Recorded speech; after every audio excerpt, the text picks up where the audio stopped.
இதுதான் பேஷன் நான் எப்படி ஐடென்டிஃபை பண்றேன்? Sir super question sir. இந்த கொஸ்டினுக்கு ஆன்சர் கண்டுபிடிக்க தான் எனக்கு 26 இயர்ஸ் வரைக்கும் எனக்கு ஆயிடுச்சு சார்.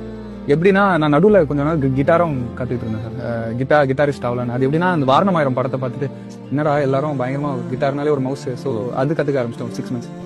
ஸோ ஆனால் என்னால் ப்ராக்டிஸ் வந்து 1 hour மேலே பண்ண முடியல. என்ன ட்ரை பண்ணாலும் பண்ண முடியல. ஸோ நான் ஒரு நாள் உட்காந்து யோசிக்கிறேன், என்ன கிட்டார் பண்ணாலும் என்னால் ஃபுல்லாக எக்ஸல் பண்ண முடியல, ஆர்கிடெக்சர்லையும் எக்ஸல் பண்ண முடியல, ஃபிலிம் மேக்கிங்லையும் எக்ஸல் பண்ண முடியல, ஏன் இதெல்லாம் பண்ண முடியல அப்படின்னு நினச்சா எங்கேயோ அந்த வெளியே இருக்க கிரேஸ் என்ன வந்து எஃபெக்ட் பண்ணிருக்கு சார். டேரக்டரா இருந்தா பெரிய ஆளு, மியூசிஷியனா இருந்தா பெரிய ஆளு, ஆனா உள்ளுக்குள்ள இருந்து வரல சார். இப்போ கிட்டார்னா ஓகே, கிட்டார் வாசிச்சா எல்லாரும் இம்ப்ரெஸ் ஆவாங்க, மத்தவங்களை இம்ப்ரெஸ் பண்றதுக்கு தான் நான் இதெல்லாம் பண்ணிட்டு இருந்தேன். எனக்கு பிடிச்சி நான் பண்ணல.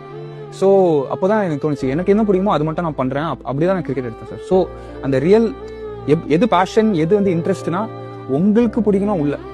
இந்த உலகத்துல யாருமே இல்லைனாலும், உலகத்துல நீங்க தனியா ஒரு ஐலாண்ட்ல இருந்தீங்கனாலும் நான் கிரிக்கெட் விளையாடுவேன் சார். நான் போலிங் போட்டு இருக்கேன்.